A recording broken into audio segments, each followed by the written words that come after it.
May digmaan na nagaganap sa pagitan ng liwanag at dilim.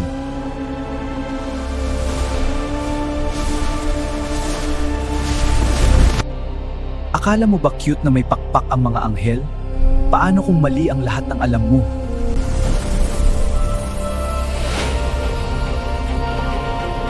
Pero paano nga ba ito nangyayari?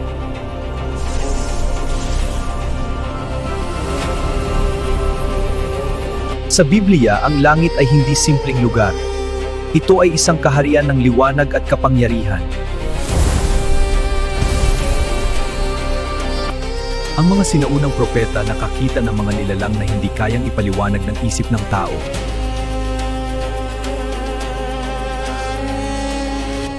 Sa aklat ni Ezekiel, inilarawan ng isang nilalang na puno ng mga mata at umiikot na parang gulong. Ngunit bakit ang alam natin ngayon ay malayo sa tunay na paglalarawan?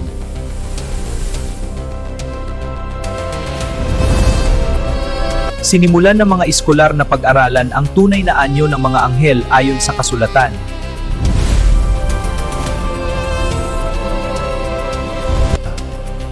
Sila ay mga nilalang na lampas sa ating imahinasyon. Ang seraphim may 6 na pakpak, 2 para lumipad, 2 para takpan ang mukha, at 2 para sa paa. Ibig sabihin kahit ang mga anghel hindi kayang direktang tumingin sa kaluwalhatian ng Diyos. Sa trono ng langit, libu-libong anghel ang nakapaligid, bawat isa ay may kakaibang anyo.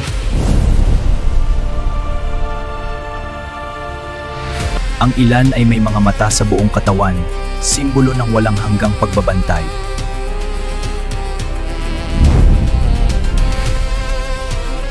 Hindi sila pisikal na nilalang tulad natin kundi mga espiritual na anyo na may simbolikong disenyo. Sa kabila ng kanilang kakaibang anyo, sila ay tagapagbantay at tagapagdala ng mensahe.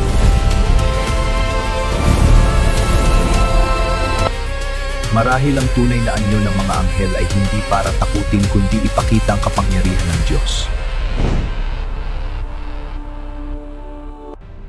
Pero may mas kakaiba pa na nilalang sa langit.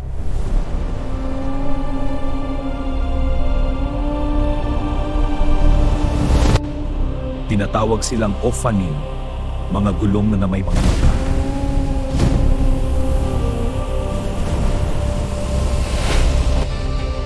Hindi sila umiikot para lumiko, sila ay gumagalaw sa anong Diyos.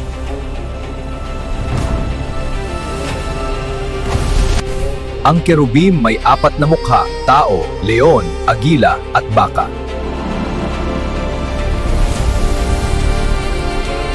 Sila ang mga tagapagbantay ng banal na presensya, hindi simpleng anghel, kundi mga mandirigma ng langit. Hindi lahat ng anghel ay pare-pareho, may ranggo, may tungkulin, may kapangyarihan.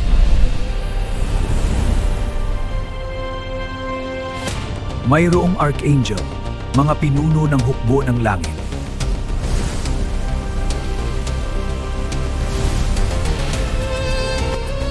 Si Michael ang mandirigmang tagapagtanggol laban sa kadiliman.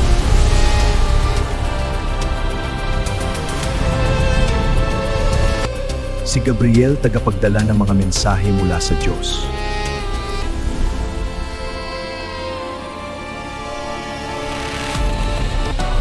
Kapag nagpapakita ang anghel, ito ay nakakatakot.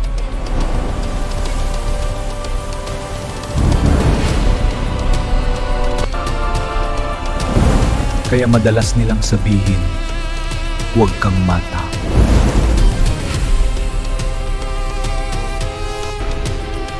Ang ilan sa kanila kasing laki ng bundok.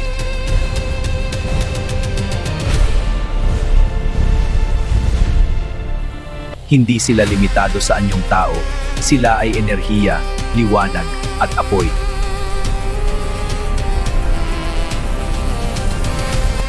Ang seraphim literal na nagliliyab sa banal na apoy.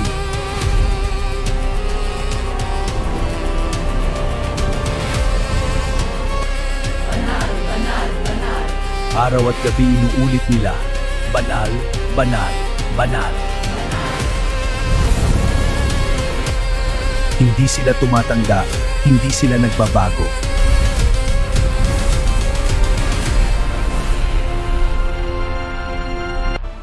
Sila ay kumikilos mas mabilis pa sa liwanag.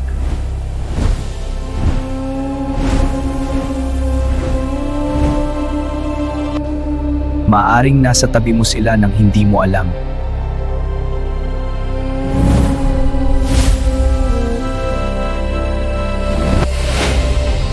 Sila ay tagapagtanggol laban sa panganib na hindi mo nakikita.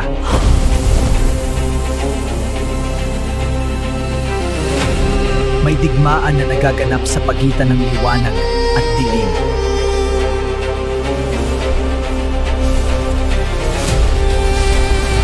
May mga anghel na nahulog at naging madilim.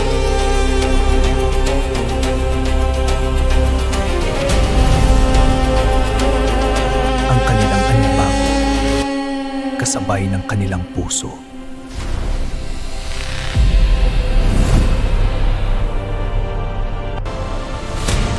Ang kapangyarihan nila kayang baguhin ang realidad.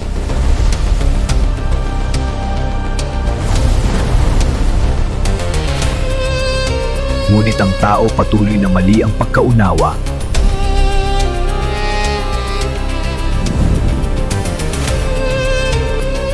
Dahil may mas kakaiba pa na hindi pa nating lubos na nauunawaan.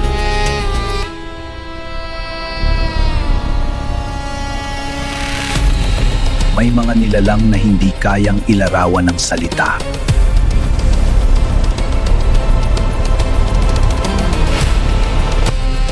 Ang kanilang anyo lampas sa kayang unawain ng isip ng tao.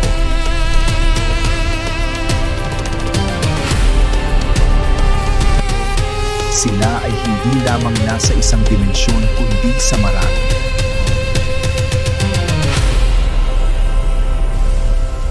Hindi sila nagsasalita tulad natin kundi sa liwanag at enerhiya.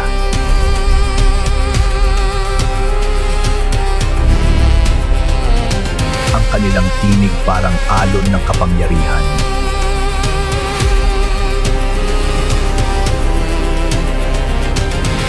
Sa sentro ng lahat ng trono, pinagmumulan ang liwanag.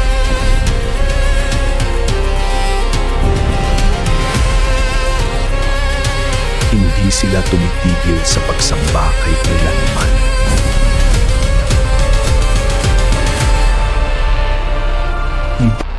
Sila ay apoy ngunit hindi nasusunog.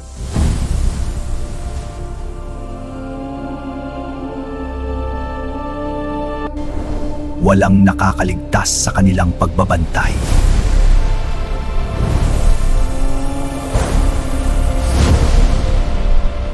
Maaring kasama mo sila sa araw-araw nang hindi mo alam.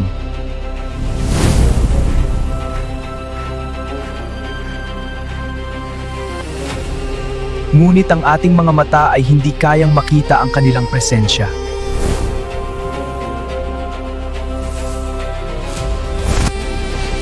Ang imahe na alam natin ay malayo sa kanila.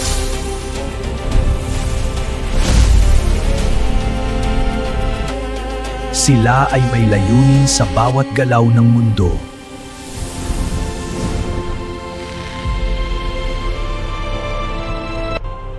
Ang kanilang laki kayang higitan ng mundo.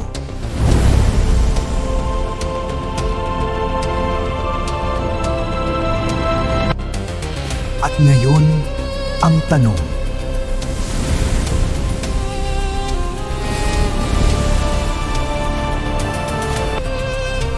Kung makita mo sila, kakayanin mo bang tumingin?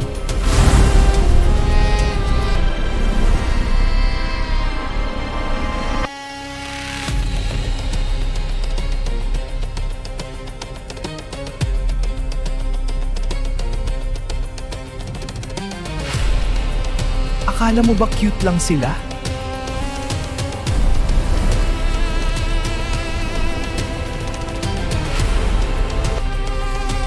O may tinatago pang lihim ang langit?